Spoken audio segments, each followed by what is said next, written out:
Oi, bora fazer uma revisão do conteúdo com esse belíssimo mapa conceitual que foi feito pela Isa e pela Júlia aqui. Muito lindo. Então vamos começar pelo algoritmo. Ele é a famosa receita de bolo, né? É uma sequência de passos que a gente segue com algum objetivo em mente.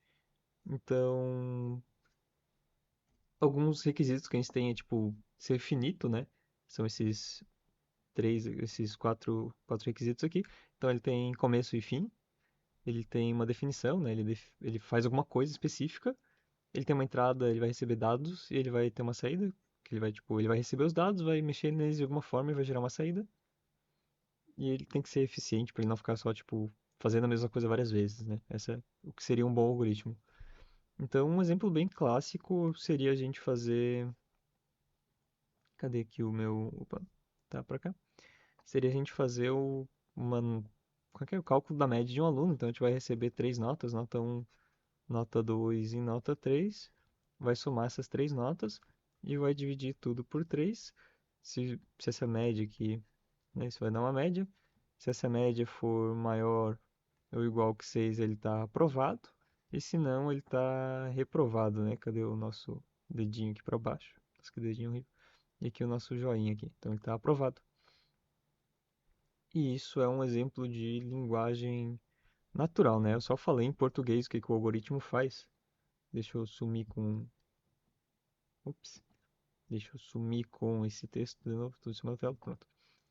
Então isso foi uma descrição, uma linguagem natural, tipo, o que a gente fala em português ou inglês, é bem menos restritiva. Você pode questionar, tipo, ah, você vai escrever que ele está aprovado tudo em maiúscula, tudo em minúscula, ou essa nota vai ter vírgula, não vai.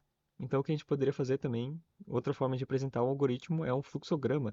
São aquelas caixinhas lá, ridículas, que eu odeio elas, mas eu vou fazer um aqui rapidão. Tá, então eu fiz um aqui bem rápido, mas ele basicamente tem o começo, ele vai ler a nota, vai calcular a média fazendo soma das notas, dividido por 3, se a média for maior do que 6.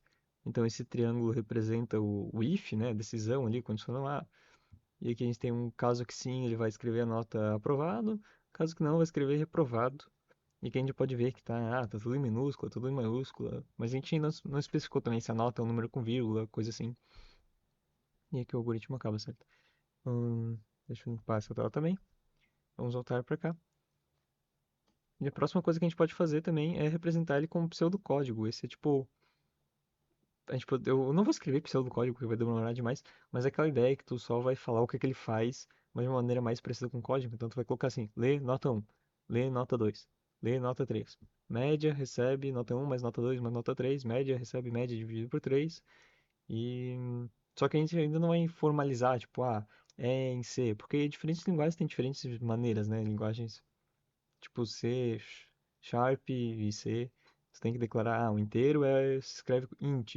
Em Python, tu não precisa declarar qual tipo de dado. Em Java, vai ser tipo int também, sei lá, qualquer coisa. Bem, mas o ponto é, tu não vai precisar especificar as coisas chatas da linguagem. Ah, não tem ponto e vírgula no final, tem ponto e vírgula, blá blá blá. Então, o pseudocódigo seria para facilitar isso, certo? Pra gente não ter que se preocupar tanto assim com qual linguagem que vai ser, mas ter uma ideia bem fácil de traduzir para uma linguagem o que que seria depois. E aí o próximo caso que a gente tem também de representar um algoritmo é na linguagem mesmo, que é exatamente aqui que eu fiz. Tem as notas um, 2 e 3, a gente está lendo cada uma das notas, soma todas elas aqui, divide essa soma por 3, e aí escreve que caso seja maior ou igual a 6, escreve aprovado, caso não, escreve reprovado. Então vamos colocar aqui uma nota 5, que beleza, né, mano? Calma aí.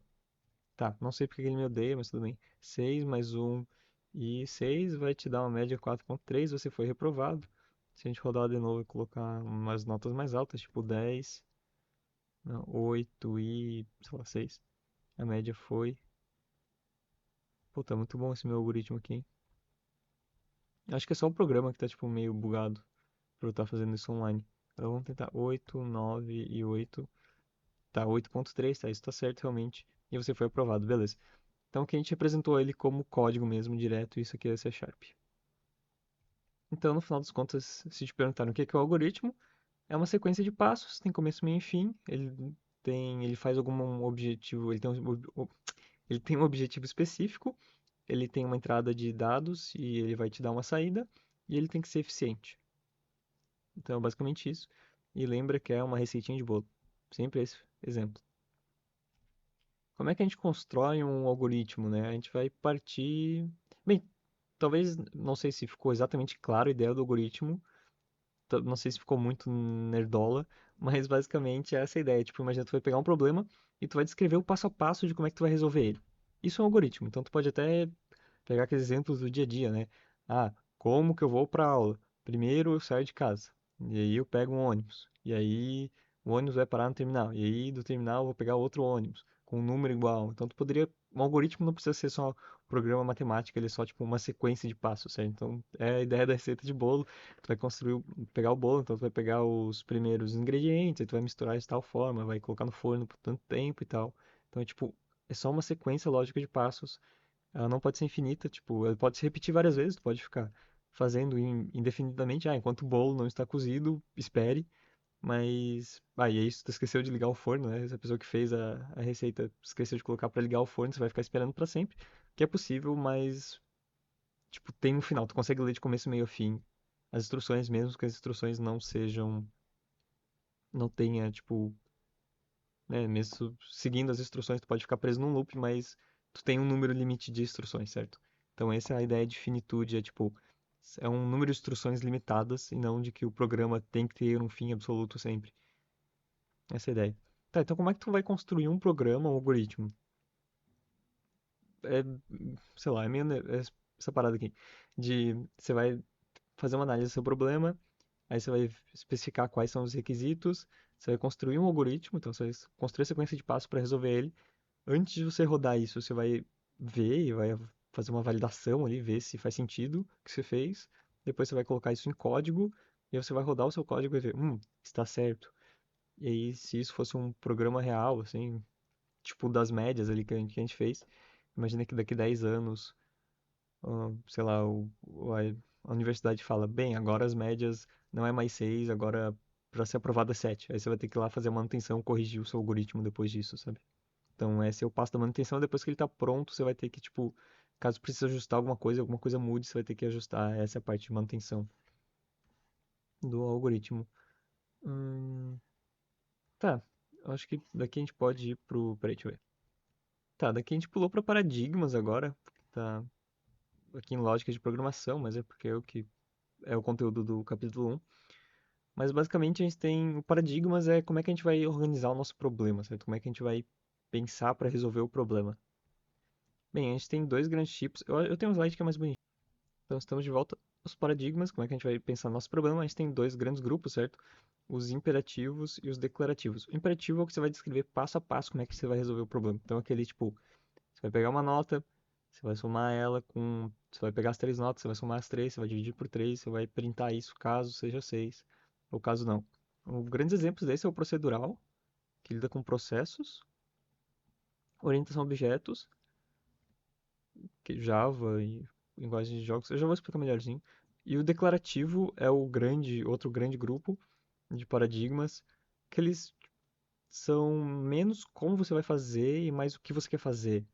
Então você vai, tipo, pensando numa inteligência artificial, alguma coisa nesse nível, assim, mais ou menos, que tu não vai chegar e vai falar assim, tá, agora você vai multiplicar esse número por esse. Você vai falar assim, eu quero que você ligue o ar-condicionado, sei lá, coloque o ar-condicionado na temperatura 40, na temperatura 40 não, muito alto, na temperatura 20.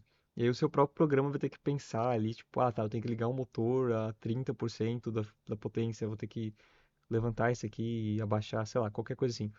Mas você não vai ter que ficar lá descrevendo, tipo, tá, agora você vai pegar o motor, e você vai ver a temperatura, você vai dividir por uma pela outra pra você saber quanto que você vai ter que ligar o motor do ar-condicionado e tal. Não, você vai falar assim, tá, o programa vai chegar e falar assim, beleza, isso aí eu faço. Não sei se ficou claro, mas o ponto é que você não vai ficar descrevendo passo a passo como é que você vai fazer, você vai falar, eu quero que você faça isso. E o programa vai falar, beleza, isso eu dou conta. Como é que eu vou fazer isso? Eu me viro, mas é isso que eu vou fazer. Então, voltando aqui para o mapa mental, a gente tem um scriptinho o que eles fazem. Então, funcional é um que você vai declarar as funções. Você vai trabalhar mais com funções e menos com, tipo, loops e variáveis. Isso é bem louco de pensar.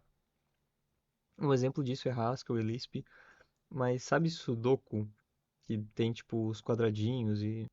Então, o clássico do Sudoku é esse aqui, né? Você tem os números de 1 a 9, e aí você não pode repetir o mesmo número dentro do quadrado, nem na mesma linha, nem na mesma coluna. E agora imagina que eu falo, bem, eu quero que você crie um programa para resolver esse Sudoku. E aí você vai falar, beleza, o jeito que eu vou fazer isso é força bruta, basicamente, que é testando todas as opções possíveis. Então eu vou pegar para cada célula que não está preenchida, eu vou testar todos os números. Então aqui eu vou colocar tipo eu vou colocar tipo um em todos os quadrados e eu vou falar, bem, isso é válido? Não, porque o 1 que tá aqui vai estar repetindo no quadrado, vai estar repetindo na linha. Então você vai falar, tá, então esse primeiro quadrado não pode ser um, mas ele pode ser dois. Daí você vai testar, e você vai ver que não, porque todos os quadrados são um. Então você vai ter que, tipo, variando cada quadrado. Mas imagina então que um jeito de você fazer isso, quebrar em problemas menores, que essa é uma grande coisa de computação, assim, é você dividir para conquistar, quebrar o seu problema grande em problemas menores. Então você vai, como eu falei, você não pode repetir o número no quadrado, nem na linha, nem na coluna. Então, em vez de você criar uma função que vê se o tabuleiro, se a solução que tu propôs é correta, você podia criar uma função que vê essa linha vale, essa coluna vale, e esse quadrado vale. Aí, então, no Haskell você cria uma programação funcional, você pegaria essas funções. Então, uma função que testa se a linha é válida, uma função que testa se a coluna é válida, uma função que testa se o quadrado é válido, e aí uma que vai testar, tipo, e aí você vai ter um pro tabuleiro inteiro, e isso vai ser uma função, sabe? Então, você vai ficar sempre chamando, tipo, função em função em função. Ah, uma função que chama outra função, outra função. E você vai estar sempre passando a função, tipo, o tabuleiro inteiro, o tabuleiro, sei lá, a linha. Então, você não tem exatamente esse conceito de variável. Você não vai ter, tipo, ah, a variável do quadrado um, a variável do quadrado 2. Eu acho que ficou meio confuso, mas a ideia é essa, sabe? Você vai quebrar em várias funções e isso é, tipo, muito prático e muito rápido. E a outra coisa que a gente tem aqui também é o paradigma lógico, que é, ele usa regras de lógica, então, tipo, Prolog é um bom exemplo. Não sei se vocês lembram daqueles programas, daqueles problemas que são, ah, tem uma fila de pessoas, tem uma fila de quatro pessoas, e tem uma pessoa de camisa vermelha, tem uma pessoa de camisa azul, e tem uma pessoa de camisa, não sei qual outras coisas que eu tenho aqui, amarelo, uma pessoa de camisa verde, e aqui falta, vou colocar vermelho aqui na frente, né? Isso. Ah, essa aqui é a resposta do programa, mas ele não vai te dar, quer dizer, são exercícios de livro de matemática, né? Então ele vai te falar assim, a pessoa de camisa amarela, ela vai estar na frente da pessoa de camisa verde.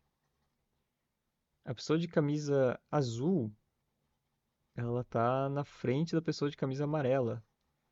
E a pessoa de camisa azul, ela não é a primeira da fila. Então, ela não é a primeira da fila.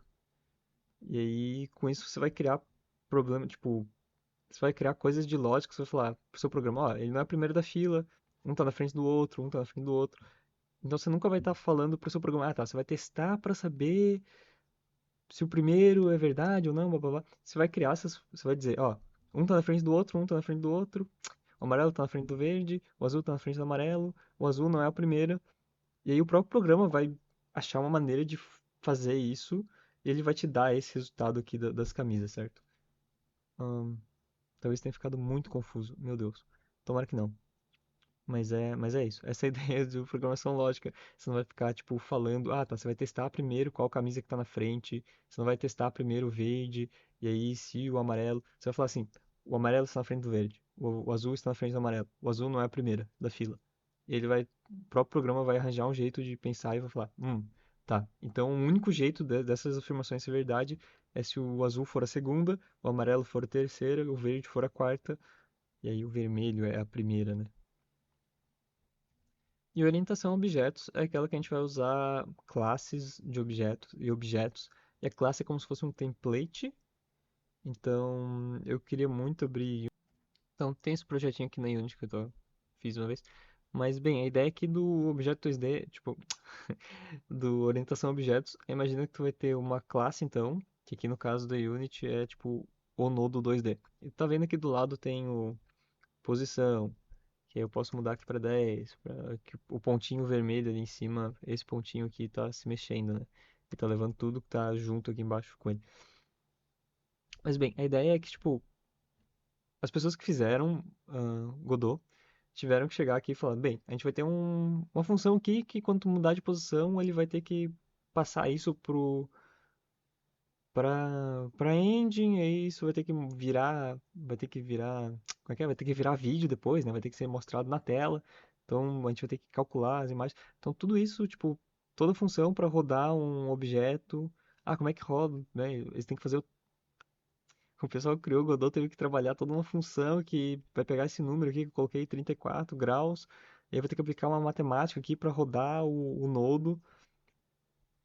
E a gente pode ver que aqui embaixo a Sprite 2D, ela também tem todas essas funções aqui em cima, certo? Ela também tem, desculpa, aqui, porque aqui no nodo 2D, que ela também é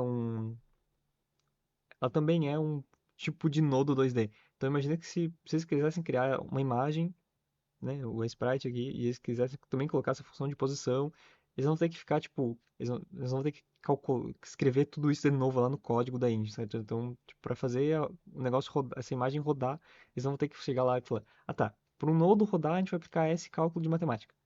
Agora para uma imagem, a gente vai ter que, pra uma imagem girar também, a gente vai ter que refazer todo aquele cálculo, a gente vai escrever o código todo aquele cálculo. Não, isso vai dar um trabalho gigante. Então eles chegam e falam, beleza, o nodo, qualquer nodo 2D, para ele girar tantos por cento, a gente vai fazer esse cálculo.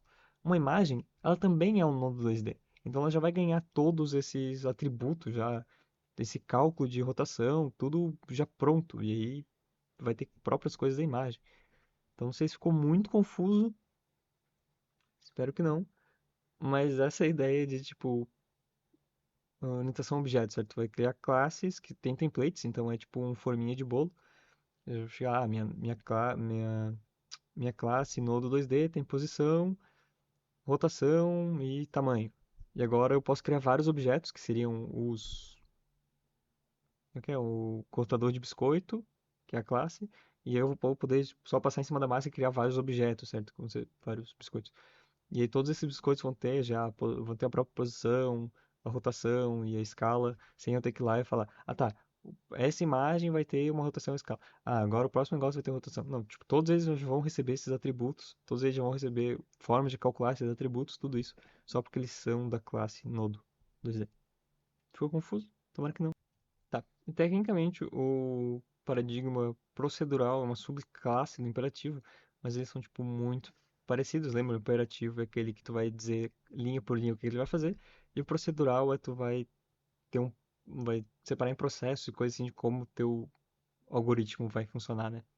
Então, eles são basicamente a mesma coisa, mas o procedural é uma subclasse do imperativo. É um tipo de paradigma imperativo, que é o que você vai ter a sequência de comandos que vão ser executadas na ordem, né? E vai ter processos, coisas assim, que é tipo o clássico linguagem de programação, o que tá aqui nesse, tipo, aqui, tem linha por linha de como é que ele vai executar o cálculo e coisas assim. E outro subconjunto que a gente também tem é estrutural ou modular, que a gente vai decompor em módulos que vão fazer as coisas pra gente. Tipo, a gente vai quebrar o nosso programa em vários módulos e são eles que vão fazer esses cálculos pra gente das coisas que a gente quer. Isso é uma vantagem porque a gente pode reutilizar esses módulos em diferentes lugares do programa, certo? Então, em vez de ter que ficar reescrevendo código, a gente vai chamar o mesmo módulo várias vezes. E se a gente quiser mudar o módulo é meio que para ser tipo uma unidadezinha. Então, se a gente precisar mudar alguma coisa, a gente só vai precisar, tipo, abrir o código do módulo e mexer nele. Uma ideia que seria, tipo, mais ou menos como o sistema operacional funciona. Não sei se estão ligados. Mas, sabe, placa de vídeo que tem aqueles drivers. Todo mundo da NVIDIA sempre tem aquela coisa, tipo, na atualização de driver da NVIDIA. Da AMD também tem.